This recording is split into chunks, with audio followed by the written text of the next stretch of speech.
ठीक ना। मन लगा के पढ़नी आ पढ़ के सीधे घरे आ गईनी ठीक बा।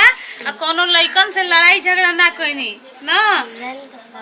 पढ़ेलू ना बेटा तो लोग तो जानते बड़ू जा कि हमनी के केहू नहीं के सब देख के जरही वाला बा। तोहने लोग पर हमारा सारा बाटे सब अपन अरमान मार के तहन लोग के 2-2 रुपया 4-4 रुपया बटोर के कैसे हम तहन लोग के पढ़ावत तनी। अपन खुशी ना देखी ना सब अपन खुशी सब अरमान मार दिले में तहन लोग के चलते हैं।